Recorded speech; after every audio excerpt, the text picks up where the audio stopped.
This is Ron Klopfanstein, and you're in the hot seat on a Media Monday. Hey everyone, I'm Ron Klopfanstein, and you're in the hot seat on a Media Monday. We want to welcome everyone who's streaming the video of this broadcast on Facebook Live, as well as our audio streamers at 955theheat.com, and those of you who listen to our broadcast at 95.5 FM. Today, Lily Christopher and I will take you to the Royalty and Rogues Renaissance Festival at the Rome Art and Community Center.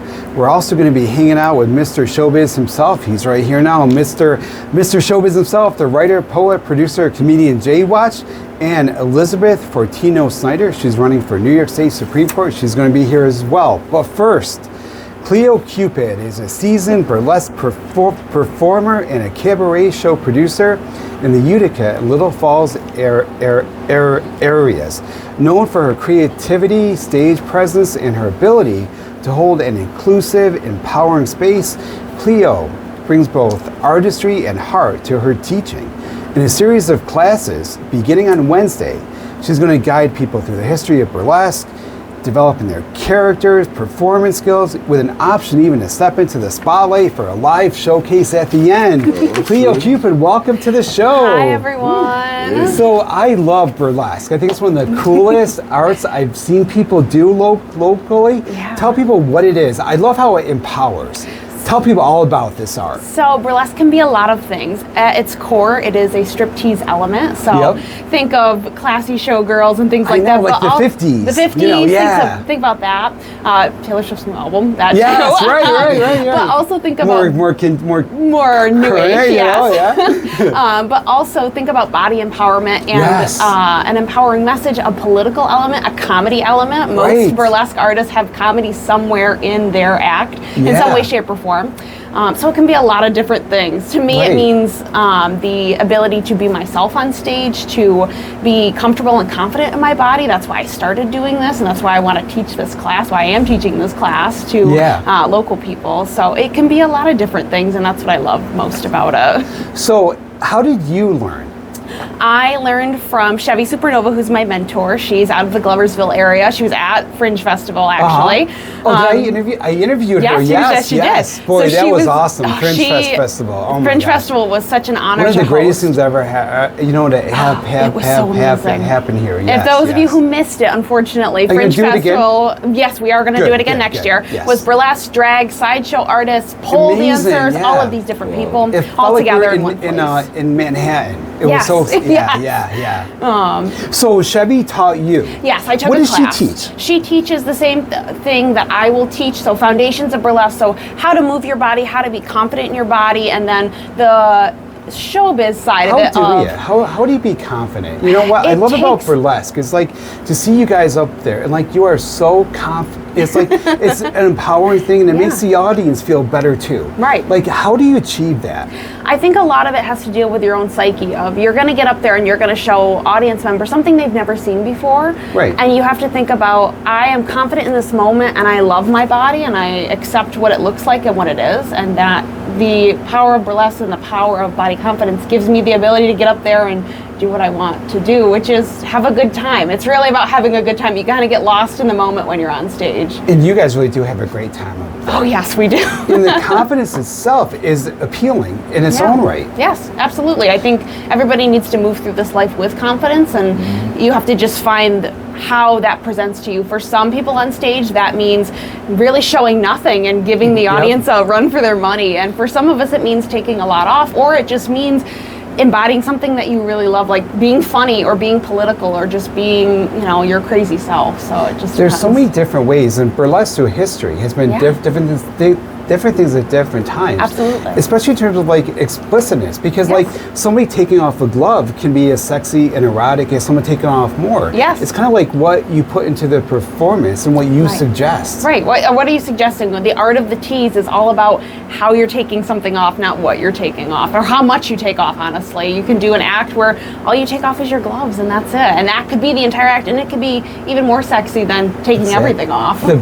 build up and Yes, how you do the it. build up. What is it, and what is the history of burlesque? Like as you teach it, like what was the early roots? Like where did it come from? So it comes from vaudeville, which is more of like the circus side of things and sideshows. That's really where our history lies. But so we're talking like 19th century, early 20th century. Early 20th century, absolutely. These were things on stage where people would kind of like, it was sort of like you would go to like, it's sort of like going to the movies. You'd go to a vaudeville theater, buy tickets, see all sorts of different acts and stuff. A cabaret sort of thing.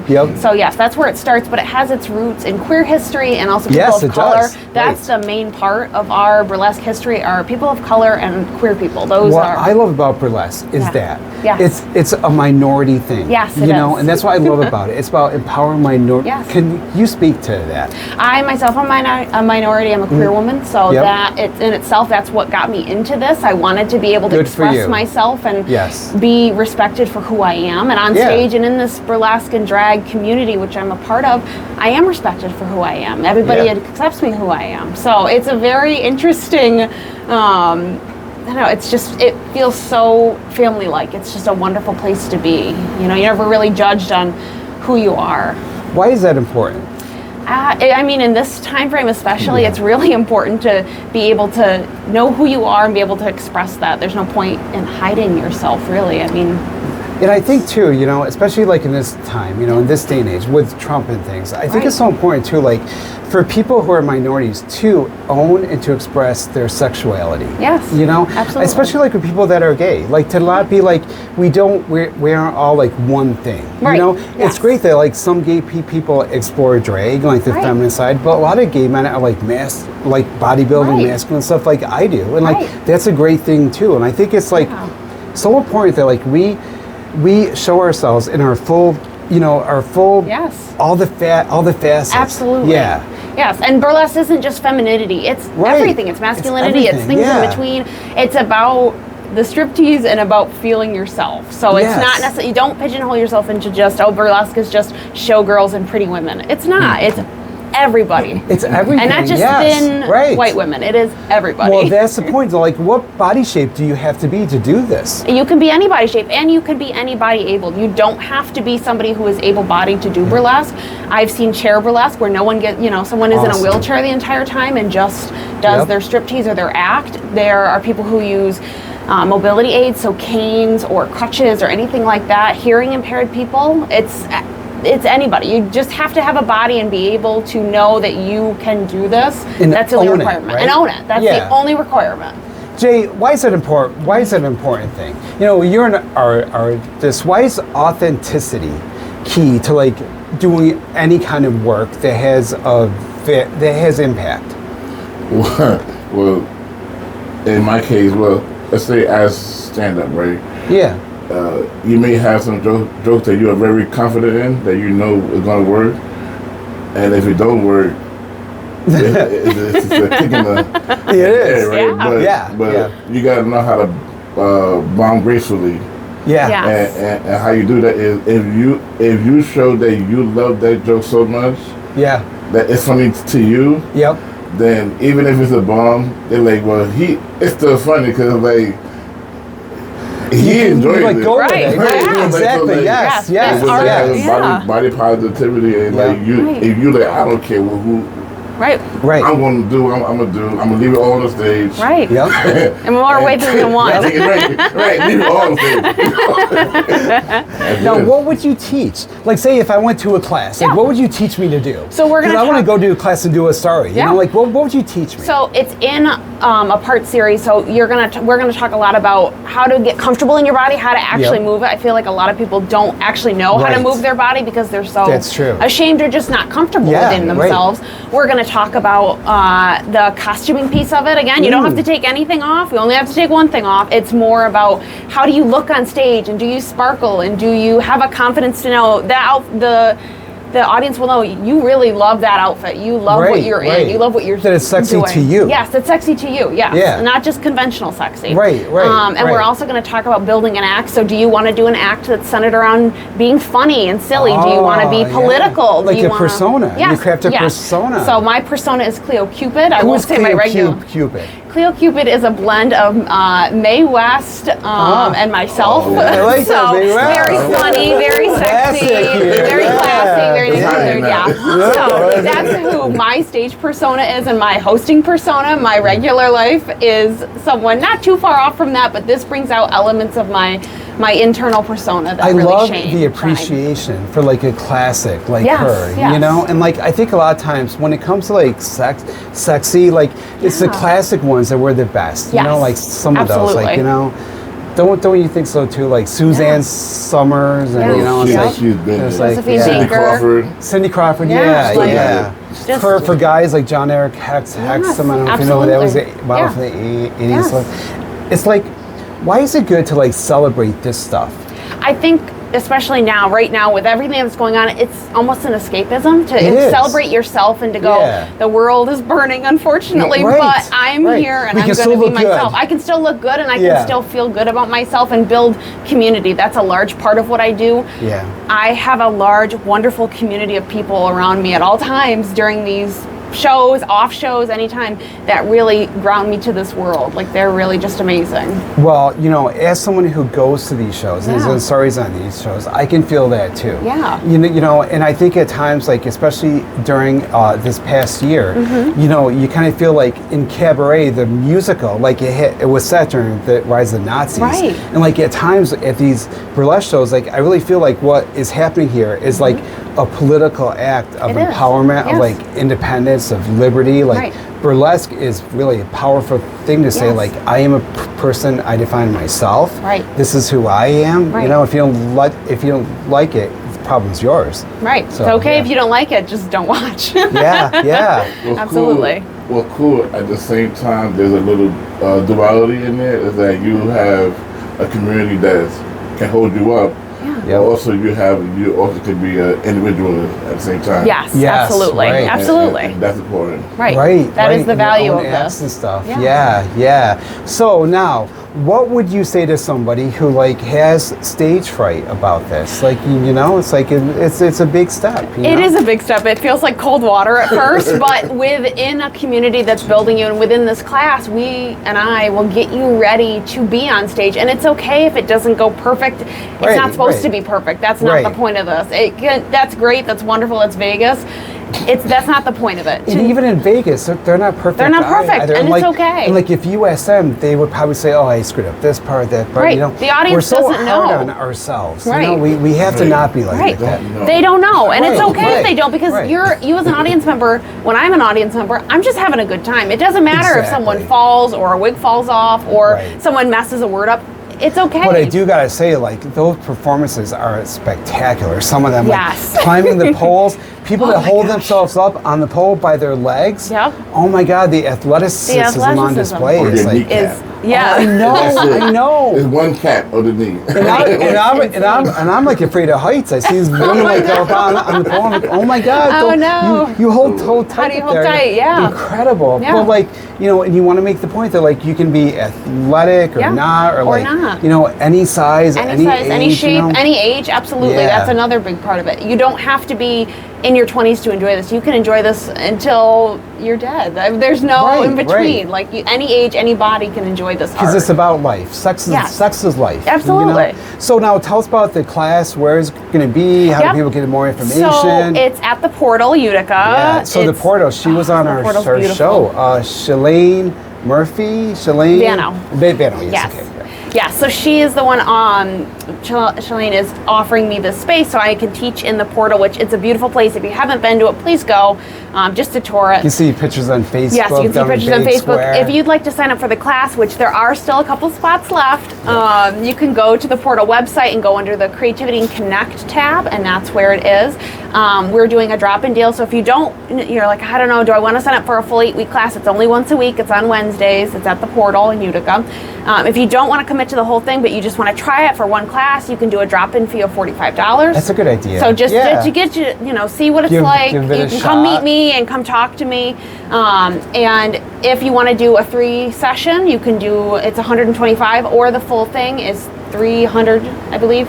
Great. So you have different There's different price points, and at the end there is a showcase, so all of the students can perform, and it would be open. It's going to be open to the public, and I value. And how that would feel so great to do that. Yeah, it's really fun, especially these people are new, but they really have a good time, and we're going to all be there to support them. Yeah. There will be a fee of $20 to enter for that showcase because I believe in a performer first model. Oh yeah. So everybody in my shows, either performers, crew, cast, everybody gets paid. Yeah. There's a minimum of $50 pay of every person. Amazing too. And then obviously they get more and they get their own tips. So that's a very big part of what I do. I make sure everybody gets paid well because this is their art. They should be paid Good for for you. So there is a fee to come to my shows, but usually it's fairly manageable. Yeah, and I it's promise. worth it. Yeah, and I'm going to stay in touch with you, and I'm going to get a story on this too. We've been talking today to Cleo Qupid. She's a burlesque performer and producer. This is your opportunity to learn the art of burlesque. So starting this Wednesday at the Portal, located in Big Square in Utica. Yep. When we come back, we're going to talk to Elizabeth Fortino Snyder. She's a candidate for New York State Supreme Court. And later in the show, Lily and I are going to take you to the Royalty and Rogues Renaissance Festival. I'm Ron Klopfanstein, and you're in the hot seat on a Media Monday. I'll have more after the break. Yeah, just so it's comfortable. You're in the hot seat on a Media Monday. Hey everybody, welcome back to the hot seat on this Media Monday. I'm Ron Klopfanstein. In New York State, the Supreme Court is a trial level court with broad and unlimited original jurisdiction. That means it hears cases that are beyond the scope of the lower courts, such as civil matters that involve over $25,000, divorces, and felonies. It acts as the state's main trial court and hears cases that are not heard by the more specialized lower courts or the county courts.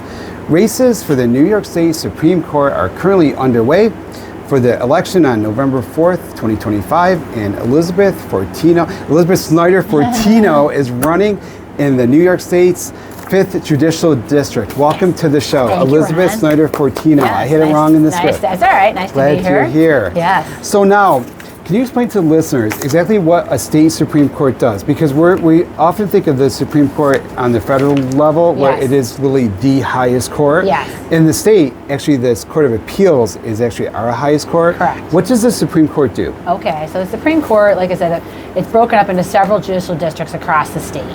And we're located in the 5th Judicial District. So that's going to be 6 counties. You got Jefferson, Oswego, Lewis, Onondaga, Herkimer, and Oneida. Yep. And currently there are 4 spots that are open, and then I'm running for one of those. And Supreme Court is a very important court. It's your trial court, so that after that you would then go up to the appellate division, which is where I currently work for, and that's a part of the 4th department that we reside in. But Supreme Court is going to hear everything from matrimonials to habeas corpus to mental hygiene proceedings, like what I do. So we have like the lower level courts, like the city court, county court, town court. Yes. Then above that comes the Supreme Court. Yes. Then the Court of Appeals.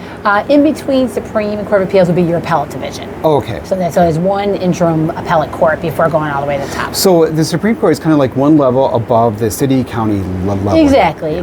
But it's your original, trial court for, like I said, for matrimonials and for like maybe employment matters, or there could be property disputes. Yeah. Those types of things are going to go to your Supreme Court. So the kind of things that like we tend to think of, like we would see court cases on TV, like with 2 lawyers kind of battling it out. Yes. And for example, like you have like election law cases can go there. Certain things that aren't resolved on the ballot, that's where they would be, is in the Supreme Court.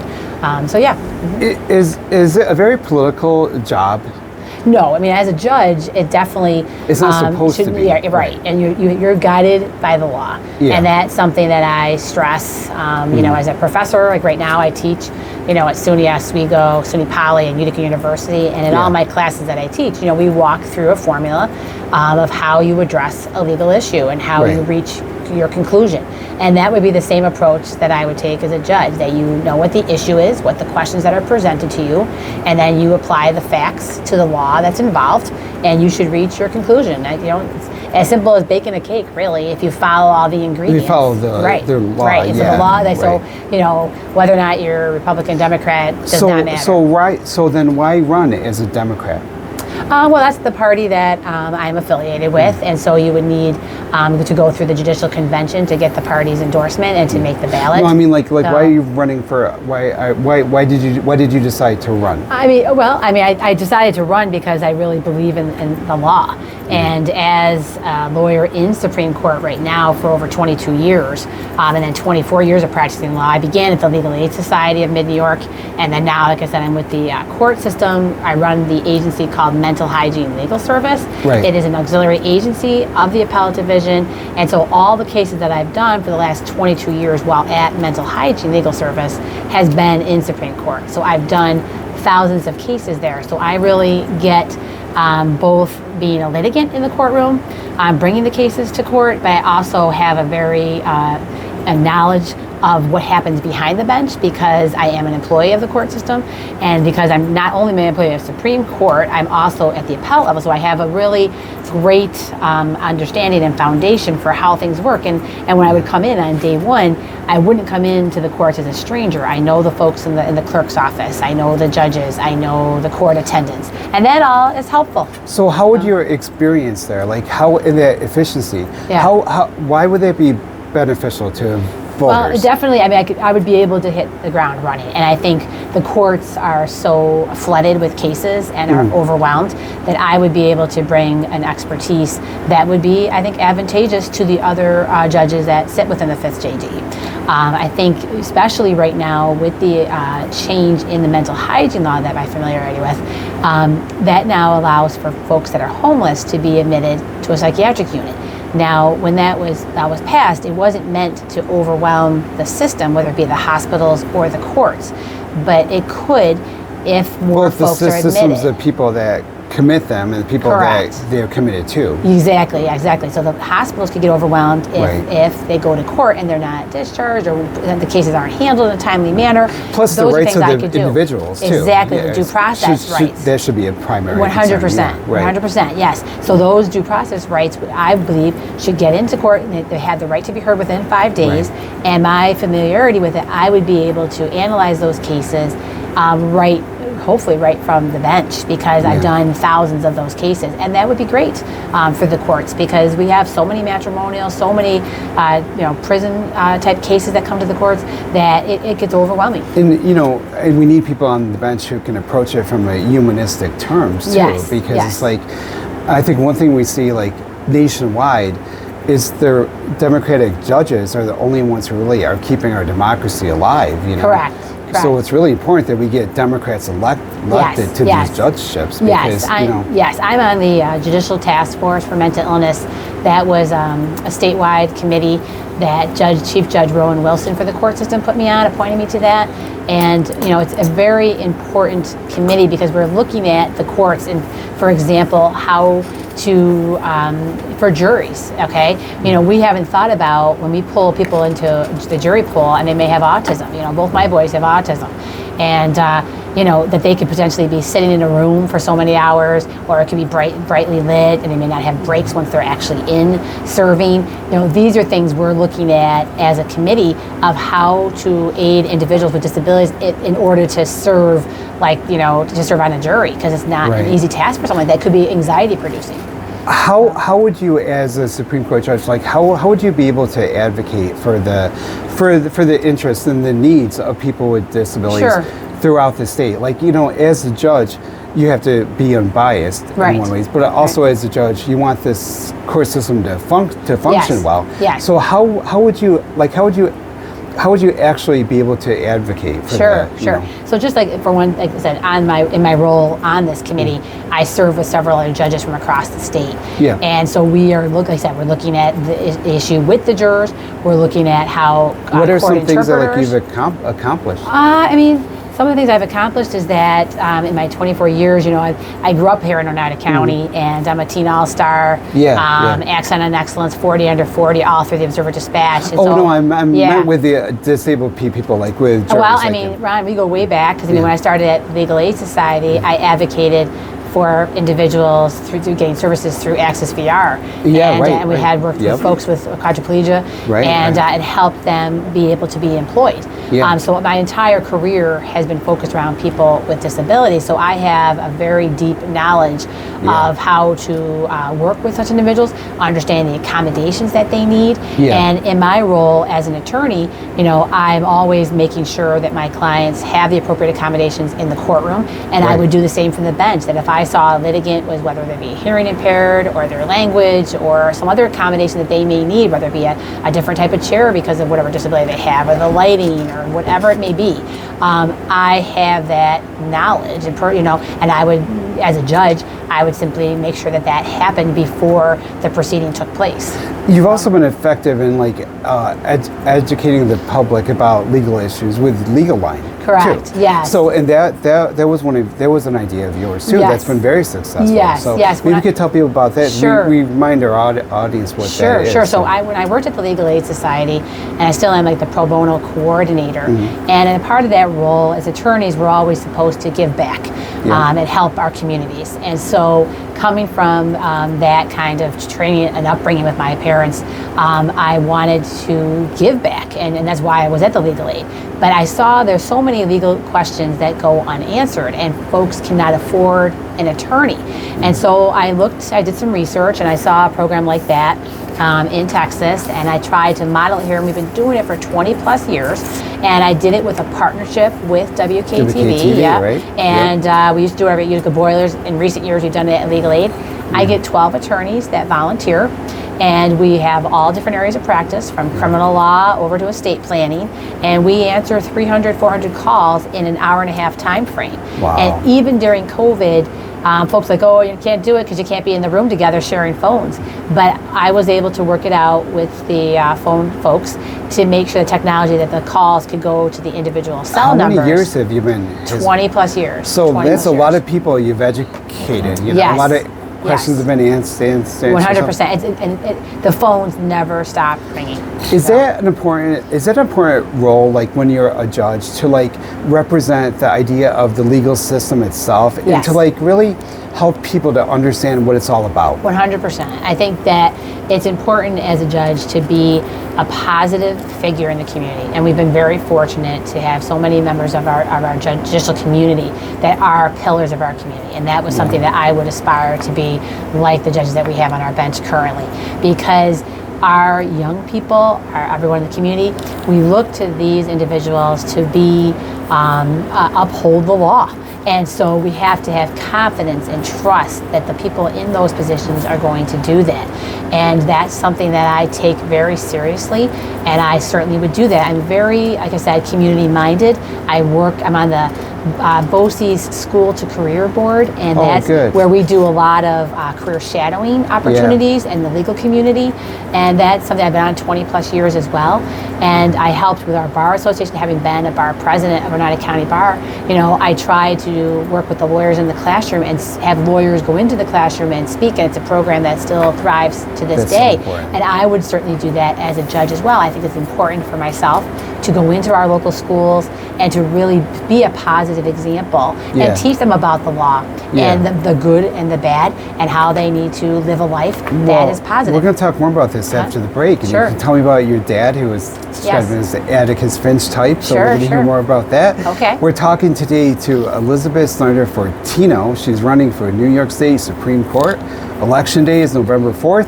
When we come back, Lily, Christopher, and I will take you to the Royalty and Rogues Renaissance Festival at the Rome Art and Community Center. I'm Ron Klopfanstein. You're in the hot seat on a Media Monday. I'll have more after the break. Ron Klopfanstein, you're in the hot seat on a Media Monday. Hey everyone, welcome back to the show. On the next Hot Seat Media Monday, we'll be joined by Tom Murata. He's the author of Pain Before the Rainbow, and Pete Coulter of The Endless Fall. He has a new book coming out too. Join us for that on Monday, October 6th, right here on 95.5 FM, The Heat. The Rome Art and Community Center held a Royalty and Rogues Renaissance Festival this past weekend. Lily, Christopher, photojournalist Jim Hale, and I were there, and we have this report.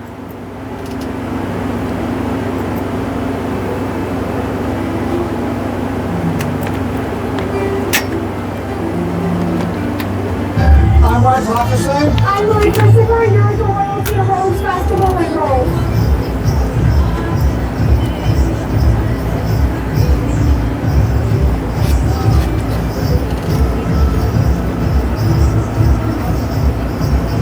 We're with Mark the Hat Man. Mark, these are really cool hats. So like, you decorate something? Do you decorate some of these hats? Yeah, we have some different artists. Some make that, some do the paintings. I do a lot of the decorating, and I make things like the bands and things like this one here I just made last week.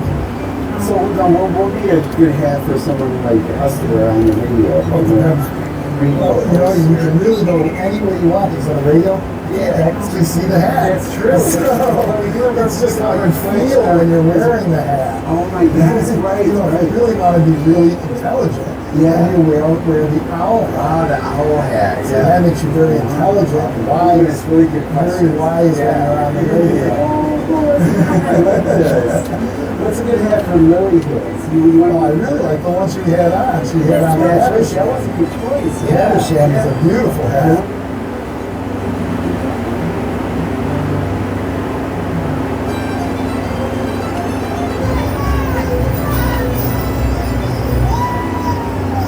So, do you have a dollar bill I could borrow? Yes, here you are. Could you do me a favor and sign right across the face of that in nice big letters for me? Yes, do you want me to have my name? Yep. Go ahead, and we're going to stick this in the first envelope here. Could you take that one for me and peel on a stick? Yes. Thank you. Yep. Nice and easy. Yield and suck. And give them a quick mix. Could you punch one for me? I'll put to the middle one. The middle one. I think it's... You think it's... Yes, sir. Well, I'm going to have you take that. Alrighty. We're going to take these. You're confident in our decisions here? I'm pretty sure. Yes. You confident? I'm confident. Yeah. I hope you are. Do you mind taking a step back for me here? Wow. How confident are you in that decision right about now? Are you confident? I'm 50-50. You're 50-50 now. That confidence is going down. It's on fire. Go ahead and open it up.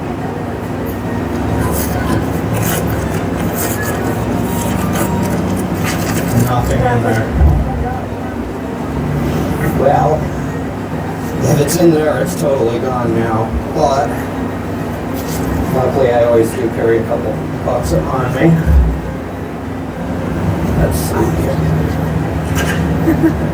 I've been working with cards all day, so they're buried in there. Oh my God. Oh my God. There's a name on the dollar. I love it today.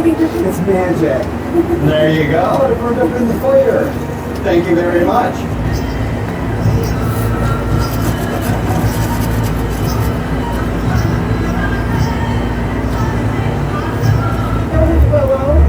Tell us a little bit about your fortune telling and your business. So I learned to do fortune telling when I was quite young from my mother-in-law. So this is what you're going through now. This is one path you can take. This is the outcome. This is another path you can take, and this is the outcome.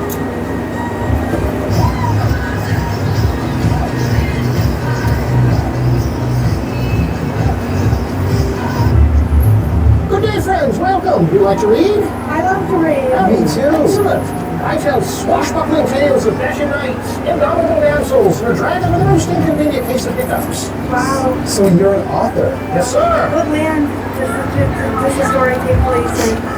It's a world somewhat similar to Scotland and Wales. Creation. Tell me about this dragon. Oh, so he is a large blue dragon with hiccups, and he can't flame when he hiccups. Oh. Which is the only reason I hear it is on the first chapter Oh, alive. I see. Oh, how can people get this? If they're not here today, how can people get this book? So they can go to my website, KeithWillisAuthor.com. KeithWillisAuthor.com. Yes, we send signed copies in the mail. Look at you. Look at you. You have a costume now. We got a hat. And we're in Penny's tent here. You're a seamstress. What a cool art, you know? It is. It's awesome. And it's a timeless art, too. That's the thing that people don't really practice as much. We don't. hand sew, machine sew, I do embroidery. When you talk about Willie's hats. Willie's hats. You know, like up. Oh my I did gosh. not. I love your costume. I love that. I was always. I did do like movies of witches and I'm studying for Wicked, so I just felt like the witches are cool about it. Can you light this up? We can like. Oh my gosh, let's do it. Make sure the battery's working. And you're wearing like a shawl too, or what do we call it? A cape. A cape, a cloak. Yes, there's like the Harry Potter way, the cloak. Yes, yes. What a good choice. I love all the intricate stuff. Like, look at all the. Oh my gosh, there we go. Here we go. Which is that? Yeah, you just gotta get it on there and be able to. There you go. I love it. I'm going with the Gryffindor except for California, for England to California hot.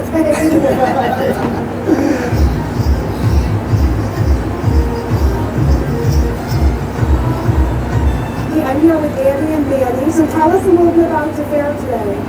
Well, we haven't been here for too long, but we've done nothing but what we've seen so far. Yeah. That's great. And did you buy these costumes from the fair? No, a lot of it is actually just thrifted, so we made the hats. They're kind of like leather goods, but other than that, like, it's just been piecing stuff together from the thrift store.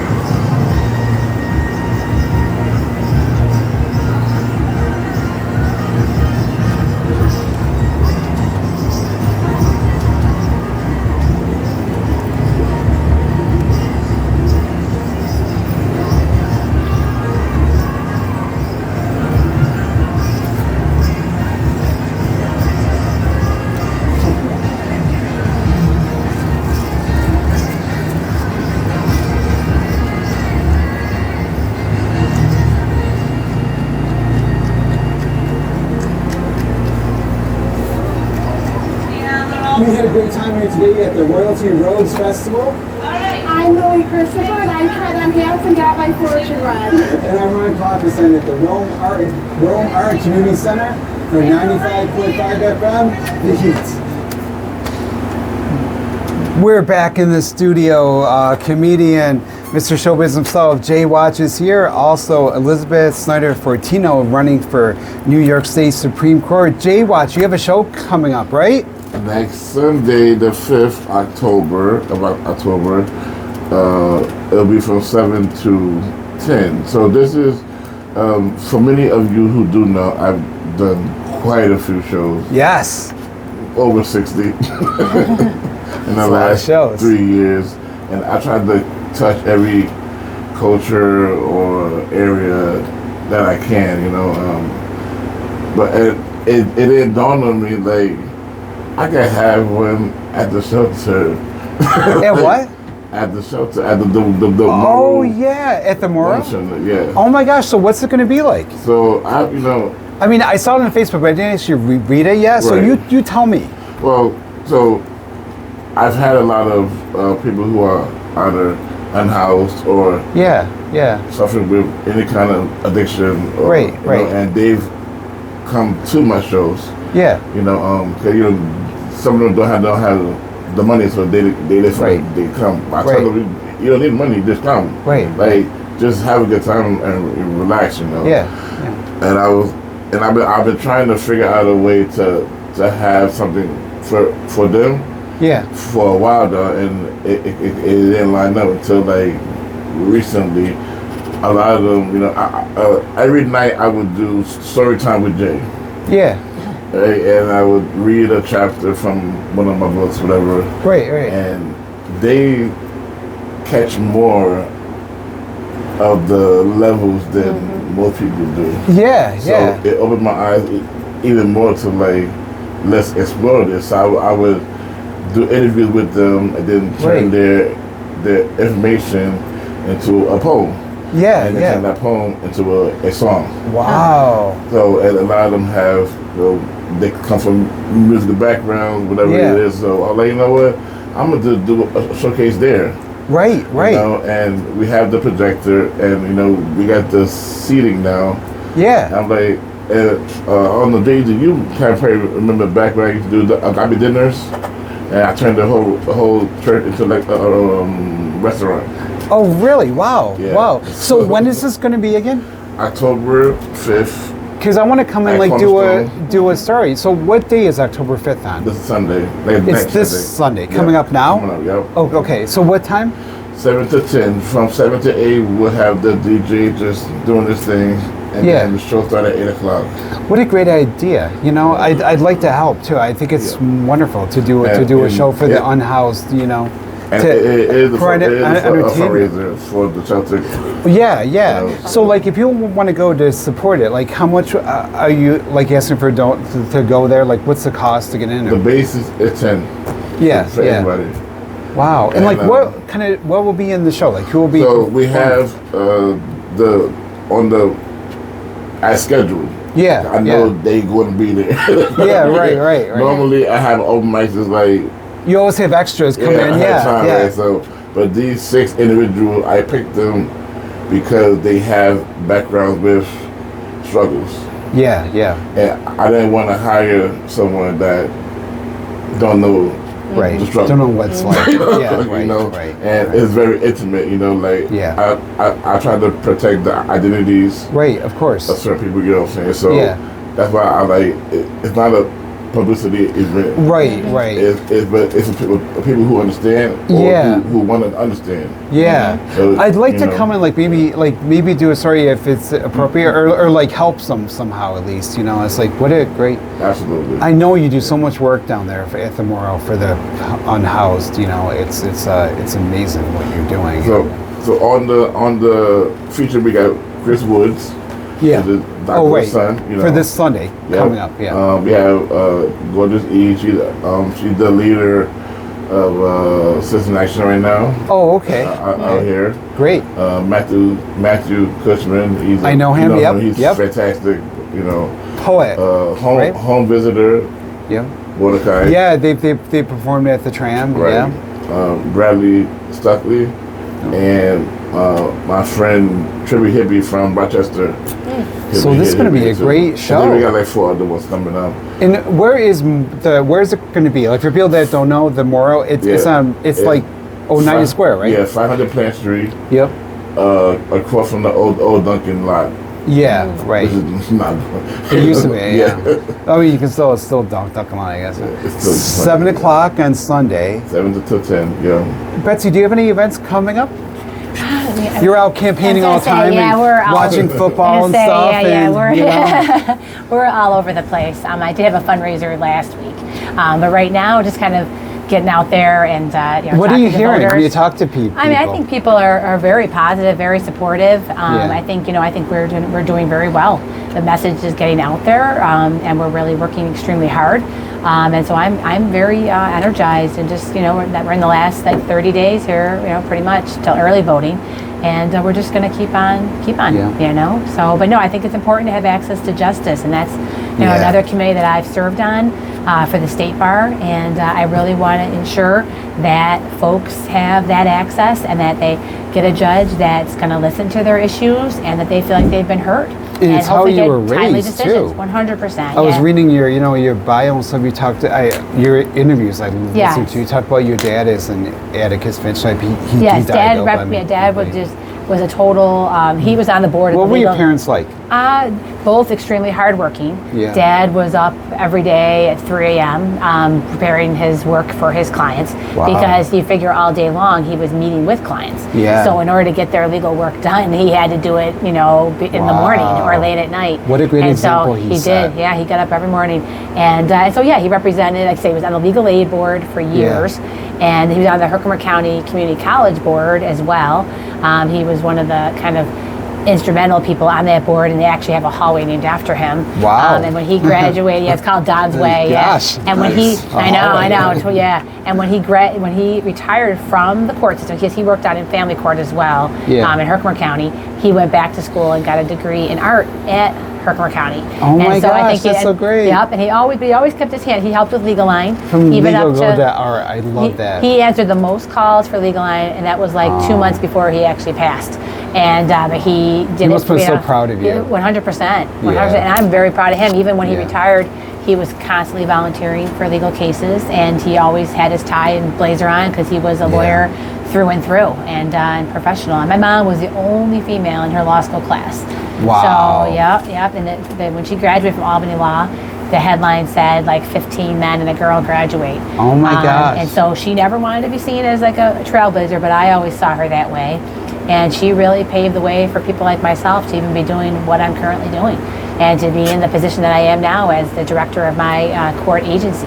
What are some of the lessons that your mom taught you that probably helped you to be a single mom? Yeah. With, not a single mom, but like a mom with disabled kids who also worked in such a high demanding job. Yes. So like they had to be hard because you said your kids are on the spectrum. Yes, so, yes. So what is that like? It's just, you just have to be very organized. Yeah. And for my boys, having autism. And I'm sure your dad taught you to be organized too. Oh, 100%. He was, every file was neat as a pen. It sounds like he was a hands-on dad plus he was in the Army. So he wow. had all that Army training, and he just was on it, And my mom was a school teacher as well, and I'm a certified school teacher too. Yeah, we're very organized. Oh, you are? Hey, yeah, wow. that's why I did college. Yeah, I did social studies. Yeah, exactly. I did social studies, secondary ed. Oh my gosh, so I student taught down in Ilion. Well, I like you even more now. There you go. There you go. But I believe that's another huge skill that I think is important for the bench. Yes, is that you're talking and you're giving a message to the folks in the courtroom that's understandable, and you're breaking down the law. Teach, yes. So yeah. Thank you. So Betsy, how can people get more information about you? Please check out my website at Snyder Fortino for Supreme Court.